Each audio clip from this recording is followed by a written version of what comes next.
జోగి రమేష్ మాట్లాడుతున్నారు, లైవ్ లో చూద్దాం.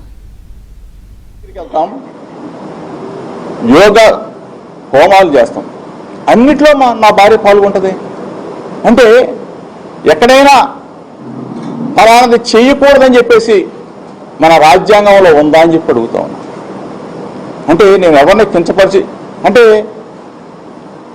ఒక మాట ఆ పాప చెప్తే దానిని చిలవలు పలవలుగా ఫేక్ వీడియోలు, ఫేక్ ఆడియోలు ఏఐ ద్వారా సృష్టించి ఈ విధంగా చేయటం మీకు న్యాయమా అని అడుగుతా ఉన్నా.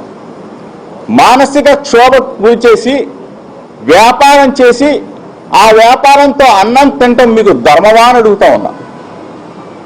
దయచేసి అసలైన వాళ్ళని అడుగుతా ఉన్నా.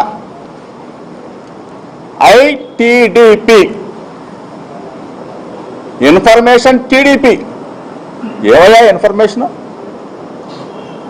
ఐటీడీపీ అంటే తెలుగుదేశం పార్టీకి సంబంధించిన వెబ్సైట్.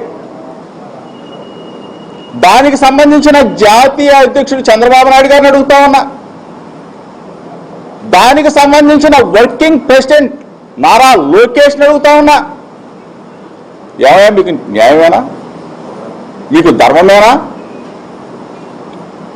అసెంబ్లీలో అన్నారో లేదో తెలియదు కానీ కింద పడి ఏడ్చి గిలగలా కొట్టుకొని ముసలి కన్నీరు కార్చి ఆ రోజున మీకు అనిపించలేదా? ఆ రోజున నా భార్య కూడా బాధపడిందే. అసెంబ్లీలో అన్నారని చెప్పేసి నన్ను కూడా నిలదీసిందే. ఇంత ఘోరంగానా?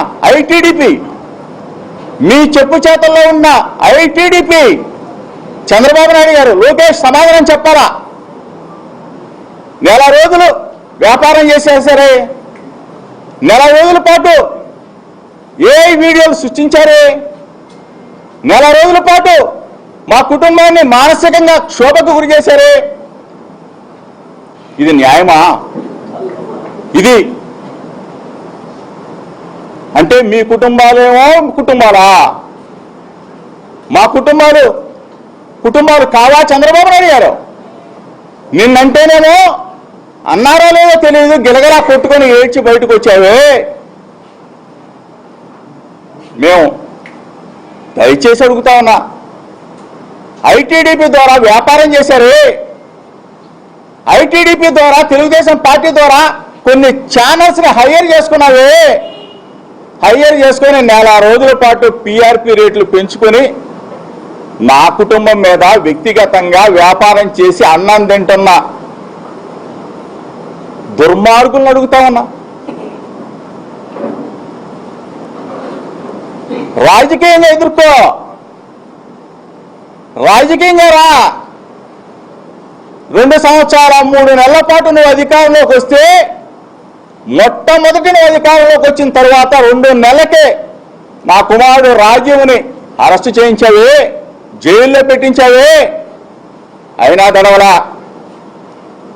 చంద్రబాబు నాయుడు ఇంటి దగ్గర ధర్నా చేశానని చెప్పేసి సుప్రీంకోర్టు దాకా వెళ్ళి జోగి రమేష్ ని అరెస్టు చేయాలని చెప్పేసి తపన పడ్డావే.